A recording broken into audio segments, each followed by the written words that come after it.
ಬಿಸಿ ಬಿಸಿ coffee. Thanks. ಈ ಜಗತ್ತಲ್ಲಿ ಬೆಲೆ ಕಟ್ಟಲಾಗದಂತಹ ಆಸ್ತಿ ಅಂತ ಒಂದಿದ್ರೆ ಅದು ಕೇವಲ ತಾಯಿ ಹಾಗೂ ಅವಳು ತನ್ನ ಮಕ್ಕಳ ಮೇಲೆ ತೋರಿಸುವಂತಹ ನಿಷ್ಕಲ್ಮಶವಾದಂತಹ ಪ್ರೀತಿ. ಇಂಥ ಒಂದು ದೊಡ್ಡ ಆಸ್ತಿನ ಇಷ್ಟು ಬೇಗ ನಾನು ಕಳ್ಕೊಳ್ತೀನಿ ಅಂತ ಕನಸಲ್ಲೂ ಕೂಡ ಊಹಿಸಿರ್ಲಿಲ್ಲ. ಗೊತ್ತಿಲ್ಲ, ಅಮ್ಮ ನಮ್ಮ ಜೊತೆಗೆ ಇಲ್ಲ ಅಂತ ನೆನ್ಪು ಮಾಡ್ಕೊಂಡ್ರೇ ಮೈಯೆಲ್ಲ ಬೇರೋದಕ್ಕೆ ಸ್ಟಾರ್ಟ್ ಆಗುತ್ತೆ, ಮನಸ್ಸು ಭಾರ ಆಗುತ್ತೆ, ಕಣ್ಣಲ್ಲಿ ನೀರು ಅದಾಗಿ ಇಳಿದು ಹೋಗ್ಬಿಡುತ್ತೆ. ಹೆತ್ತ ತಾಯಿ ಅಲ್ವಾ, ಹೇಗೆ ತಾನೇ ಕಂಟ್ರೋಲಿಗೆ ಬರುತ್ತೆ ಹೇಳಿ.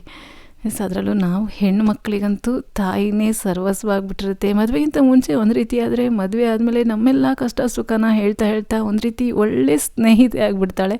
ಸೊ ಅಷ್ಟು ಒಳ್ಳೆ ಸ್ನೇಹಿತೆನ ಇಷ್ಟು ಬೇಗ ಕಳ್ಕೊಂಡು ತಬ್ಲಿ ಆಗ್ತೀನಿ ಅಂತ ಕನಸಲ್ಲೂ ಕೂಡ ಊಹಿಸಿರಲಿಲ್ಲ ನಾನು. ಆ್ಯಕ್ಚುಲಿ ತುಂಬಾ ಕಷ್ಟ ಆಗ್ತಾಯಿದೆ. ಇದನ್ನೆಲ್ಲ ನಿಮ್ಮ ಜೊತೆ ಶೇರ್ ಮಾಡ್ಕೊಳ್ಳೋದಕ್ಕೆ ತುಂಬ ಎಮೋಷ್ನಲ್ ಆಗ್ತಾಯಿದ್ದೀನಿ. ಅಮ್ಮ ಹೇಳ್ತಾಯಿದ್ರು, ಚಿಂತೆಗೂ ಒಂದು 0 ಅಷ್ಟೇ ವ್ಯತ್ಯಾಸ ಅಮ್ಮ, ಜಾಸ್ತಿ ಚಿಂತೆ ಮಾಡಬಾರ್ದು ಅಂತ. ಅದು ಈಗ ಗೊತ್ತಾಗ್ತಾ ಇದೆ.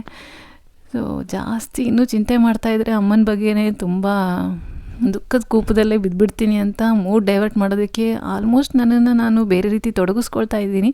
ಬಟ್ ಏನು ಮಾಡೋದು, ಅಮ್ಮ ಅಂತ ಹೆಸರು ಹೇಳಿದ ಕೂಡಲೇ ಒಂದು ಕ್ಷಣ ನೆಲ ಕುಸ್ತಾಗ್ಬಿಡುತ್ತೆ. ಅದೇ ಅಲ್ವಾ ಅಮ್ಮನಿಗಿರುವಂತಹ ತಾಕತ್ತು. ಅಮ್ಮ ನಮ್ಮನ್ನೆಲ್ಲ ಬಿಟ್ಟೋಗಿ ಆಲ್ಮೋಸ್ಟ್ 58 ದಿನಗಳಾಯಿತು. ಬಟ್ ನನಗಂತೂ 58 ವರ್ಷಗಳೇ ಆಯ್ತೇನೋ ಅನ್ನೋಷ್ಟ್ರ ಮಟ್ಟಿಗೆ ಫೀಲ್ ಬರುತ್ತೆ. ಬಿಕಾಸ್ ದಿನ ಬೆಳಿಗ್ಗೆ 11-11:30 ಅನ್ನೋಷ್ಟೊತ್ತಿಗೆ ನಂದೆಲ್ಲ ಕೆಲಸ ಆದಮೇಲೆ ಒಂದ್ಸರಿ ಫೋನ್ ಮಾಡ್ತಾಯಿದ್ದೆ, ಅಮ್ಮನ ಹತ್ರ ಮಾತಾಡ್ತಾಯಿದ್ದೆ. ಬಟ್ ಅದೆಲ್ಲ ಈಗ ಮಿಸ್ ಮಾಡ್ಕೊಳ್ತಾ ಇದ್ದೀನಿ. ಆ್ಯಕ್ಚುಲಿ ಈ ಒಂದು ವಿಷಯ ನಿಮ್ಮ ಜೊತೆ ಶೇರ್ ಮಾಡ್ಕೋಬೇಕಂತ ಬಹಳ ದಿನದಿಂದ ಅನ್ನಿಸ್ತಾ ಇತ್ತು. ಲೈಫ್ ಅಂದ್ರೇ ಹಾಗೆ, ಎಲ್ಲ ಮೂವ್ ಆನ್ ಆಗ್ತಾನೆ ಇರಬೇಕು. ಬಟ್ ಅಮ್ಮ ಒಂದು ವಿಷಯ ಈ ರೀತಿ ನಿಮ್ಮ ಜೊತೆ ಶೇರ್ ಮಾಡ್ಕೋಬೇಕು ಅಂತ ಅಂದ್ಕೊಳ್ಳೋಷ್ಟೊತ್ತಿಗೆ ನಾನು ಎಮೋಷ್ನಲ್ ಆಗಿಬಿಡ್ತಿದ್ದೆ. ನನ್ನ ಕೈಲಿ ಆಗ್ತಾನೇ ಇರಲಿಲ್ಲ. ಹಾಗಾಗಿ ಒಂದಷ್ಟು ಗ್ಯಾಪ್ ತೊಗೊಂಡೆ. ಬಿಕಾಸ್ ನನಗೆ ನಂಬೋಕ್ಕೆ ಆಗ್ತಾಯಿಲ್ಲ ಇನ್ನೂ ಅಮ್ಮ ನಮ್ಮ ಜೊತೆಗೆ ಇಲ್ಲ ಅಂತ. ಅಫ್ಕೋರ್ಸ್ ನಾನು ನಂಬೋದೂ ಇಲ್ಲ. ಅಮ್ಮ ನನ್ನ ಹತ್ರನೇ ಇದ್ದಾರೆ, ನಂದೆಲ್ಲ ಕಷ್ಟ ಸುಖ ನೋಡ್ತಾನೇ ಇದ್ದಾರೆ ಅಂತಲೇ ಭಾವಿಸ್ತಾ ಇದ್ದೀನಿ. ಆ್ಯಂಡ್ ನನ್ನ ವ್ಲಾಗ್ ನೋಡಿದವರಿಗೂ ಗೊತ್ತಿರುತ್ತೆ ಅಮ್ಮ ಎಷ್ಟು ಹೆಲ್ದಿಯಾಗಿದ್ರು, ಎಷ್ಟು ಚೆನ್ನಾಗಿದ್ರು ಅಂತ. ಸೊ ಖಂಡಿತ ಶಾಕ್ ಆಗಿರುತ್ತೆ ನಿಮಗೂ ಕೂಡ ಅಂತ ನನಗೆ ಗೊತ್ತು. ಆ್ಯಂಡ್ ನಿಮಗೆ ಗೊತ್ತಿರೋ ಹಾಗೆ ಲೈಫ್ ಈಸ್ ಅನ್ಪ್ರೆಡಿಕ್ಟಬಲ್. ಅದು ಮತ್ತೊಂದು ಸರಿ ಪ್ರೂವ್ ಆಯಿತು. ಆ್ಯಂಡ್ ಈ ಕಲಿಯುಗದಲ್ಲಿ ಒಳ್ಳೆಯವರಿಗಂತೂ ಕಾಲ ಇಲ್ಲ ಅಂತಲೂ ಒಂದಿದೆ.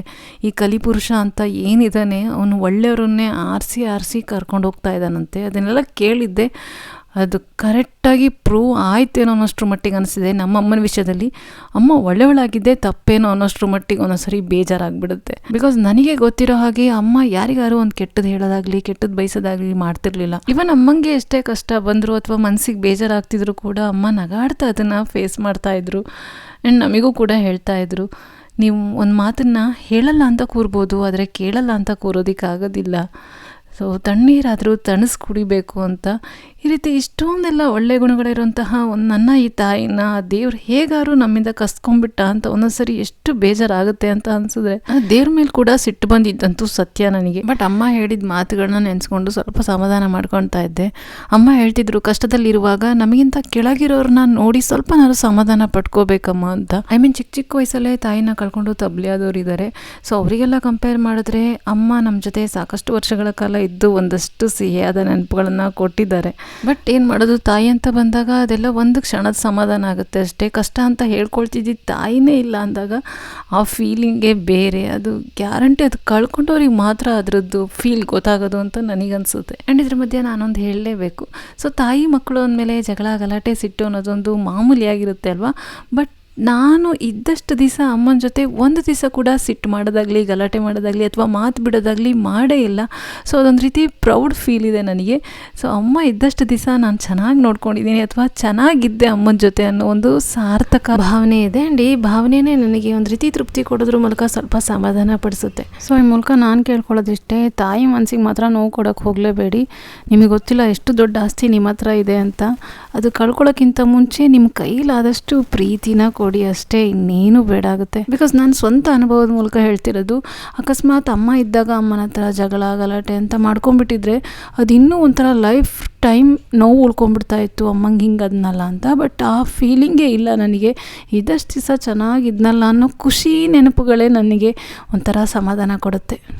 ಆ್ಯಕ್ಚುಲಿ ಮೇ 24 ಶನಿವಾರ ನನ್ನ ಜೀವನದ ಕೆಟ್ಟ ದಿನ ಆಗಿ ಉಳ್ಕೊಂಡ್ಬಿಡುತ್ತೆ ಅಂತ ಅಂದ್ಕೊಂಡೇ ಇರಲಿಲ್ಲ. ಆ್ಯಂಡ್ ಅವತ್ತು ರಾತ್ರಿ ಊಟಕ್ಕೆ ಅಂತ ಚಪಾತಿ ಮಾಡ್ತಾಯಿದ್ದೆ.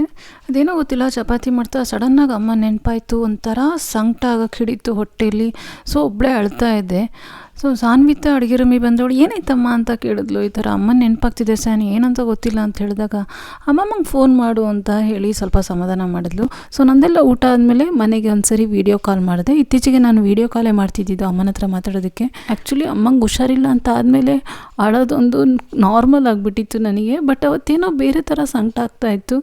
ಸೊ ವೀಡಿಯೋ ಕಾಲ್ ಮಾಡಿದೆ. ಬಟ್ ಅಲ್ಲಪ್ಪ ಹೇಳಿದ್ರು ಈ ಥರ ಕೆಮ್ಮಾಗ್ತಾ ಇದೆ, ಉಸಿರಾಡೋಕ್ಕೆ ಕಷ್ಟಪಡ್ತಿದ್ದಾಳಮ್ಮ ಅಂತ. ಸೊ ವೀಡಿಯೋ ಕಾಲಲ್ಲಿ ಇದ್ನಲ್ಲ ಅಮ್ಮನ್ನ ನೋಡ್ತಾ ಇದ್ದೆ, ಅಮ್ಮ ಅಮ್ಮ ಅಂತ ಕರಿತಾ ಇದ್ದೀನಿ. ಬಟ್ ಅಮ್ಮಂಗೆ ಅಷ್ಟು ಕಾನ್ಷಿಯಸ್ನೆಸ್ ಇರಲಿಲ್ಲ. ಆ್ಯಂಡ್ ನಾನು ವೀಡಿಯೋ ಕಾಲಲ್ಲಿ ಇದ್ದಾಗಲೇ ಸಡನ್ನಾಗಿ ಎಲ್ಲ ಹಾಗೇ ಹೋಯಿತು. ಸೊ ಅದು ಇನ್ನೂ ನನ್ನ ಕಣ್ಣು ಮುಂದೆ ಕಟ್ಟಿಟ್ಟಾಗಿದೆ. ಇಷ್ಟೇ, ಇನ್ನು ಜಾಸ್ತಿ ಹೇಳೋದಕ್ಕೆ ನನ್ನ ಕೈಲಾಗೋದಿಲ್ಲ. ಆ್ಯಕ್ಚುಲಿ ನಮ್ಮ ಕಣ್ಣು ಮುಂದೆನೇ ನಮ್ಮ ತಾಯಿಗೆ ವಯಸ್ಸಾಗ್ತಿರೋದು ನೋಡಿದ್ರೇ ಒಂದು ಸ್ವಲ್ಪ ಹೆದರಿಕೆ ಆದಂಗೆ ಆಗುತ್ತೆ. ಒಂದು ರೀತಿ ಎಷ್ಟರ ಮಟ್ಟಿಗೆ ಭಯ ಇತ್ತು ಅಂದರೆ, ನಾನು ಈ ರೀತಿ ಒಂದು ದಿನನ ಫೇಸ್ ಮಾಡಬೇಕಲ್ಲಪ್ಪ, ಅದು ಹೇಗಪ್ಪ ಅಂತ ಅಂದ್ಕೊಂತಿದ್ದೋಳಿಗೆ ಇಷ್ಟು ಬೇಗ ಇದೆಲ್ಲ ನಡೆದೋಯ್ತಾ ಅಂತ ನೆನೆಸ್ಕೊಂಡ್ರೇ ಭಯ ಆದಂಗೆ ಆಗುತ್ತೆ. ಆ್ಯಕ್ಚುಲಿ ಅಮ್ಮಂಗೆ ಹುಷಾರಿಲ್ಲ ಅಂತ ಗೊತ್ತಾದ್ಮೇಲೆ ತುಂಬ ಅಳ್ತಾ ಇದ್ದೆ. ಬಟ್ ಈಗಲೇ ಪರವಾಗಿಲ್ಲ ಅನಿಸುತ್ತೆ. ಬಹುಶಃ ಅಮ್ಮನೇ ಕೂತಿದ್ದಾರೇನೋ ನನ್ನ ಮನಸ್ಸಲ್ಲಿ. ಒಂದು ರೀತಿ ಗಟ್ಟಿಯಾಗಿದೆ. ಸ್ವಲ್ಪ ಅಳು ಬರುತ್ತೆ, ಒಂದು ನಿಮಿಷ ಹತ್ಬಿಟ್ಟು ಹಾಗೆ ಕಣ್ಣೀರು ಒರೆಸ್ಕೊಂಡು ಎದ್ದೋಗ್ಬಿಡ್ತೀನಿ. ಜಾಸ್ತಿ ಅಳ್ತಾ ಕೂರೋದಿಲ್ಲ. ಈ ರೀತಿ ವಿಷಯಗಳನ್ನು ಹಂಚ್ಕೊಳ್ಳೋಷ್ಟೊತ್ತಿಗೆ, ಅಮ್ಮನ ಬಗ್ಗೆ ಹೇಳೋಷ್ಟೊತ್ತಿಗೆ ದುಃಖ ಉಕ್ಕಿ ಬಂದುಬಿಡುತ್ತೆ. ಹಾಗಾಗಿ ಇದನ್ನು ಮಾಡೋದಕ್ಕೆ ಸ್ವಲ್ಪ ಕಷ್ಟ ಆಯಿತು. ಬಟ್ ಅಮ್ಮನಿಗೋಸ್ಕರ ಮಾಡಿದ್ದು.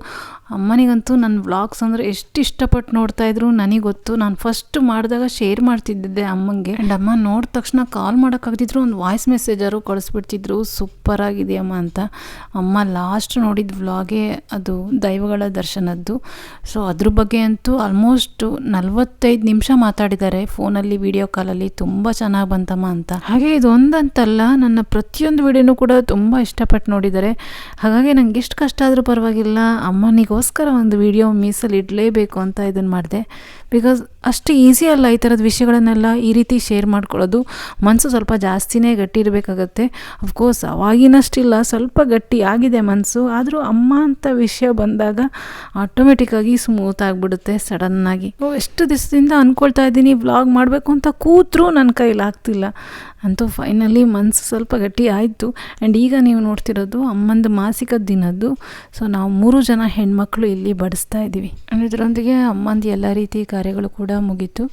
ಸೊ ನಂಗೆ ಗೊತ್ತು ನಿಮಗೂ ಕೂಡ ಶಾಕ್ ಆಗಿರುತ್ತೆ. ಅಮ್ಮನ ನೋಡಿದ್ದೀರಾ ವ್ಲಾಗಲ್ಲಿ ಎಷ್ಟು ಚೆನ್ನಾಗಿದ್ರು ಅಂತ. ಆ್ಯಂಡ್ ಈ ವಿಷಯ ತಿಳಿದವರು ಹೇಳೋದಷ್ಟೇ, ಅಷ್ಟು ಚೆನ್ನಾಗಿದ್ರಲ್ಲ ಅಮ್ಮ, ಅಷ್ಟು ಉದ್ದ ಜಡೆ, ಅಷ್ಟು ಬೆಳ್ಳಗೆ ಈ ರೀತಿ ಎಲ್ಲ ಹೇಳ್ತಾರೆ. ಒಂದೊಂದ್ಸರಿ ಅನಿಸ್ಬಿಡುತ್ತೆ ಯಾರ್ದಾರು ಕೆಟ್ಟ ದೃಷ್ಟಿ ಏನಾದ್ರು ತಾಗ್ಬಿಡ್ತಾ ನನ್ನ ಅಮ್ಮಂಗೆ ಅಂತ. ಬಟ್ ಕಾರಣ ಏನೇ ಆಗಿರ್ಬೋದು, ಆ ದೇವರು ಈ ಮುದ್ದಾದ ನಗು ಇರೋ ಮುತ್ತಿನಂತ ನನ್ನ ತಾಯಿನ ಕಸ್ಕೊಂಡು ನನ್ನ ತಬ್ಲಿ ಮಾಡಿದ್ದಂತೂ ಸತ್ಯ.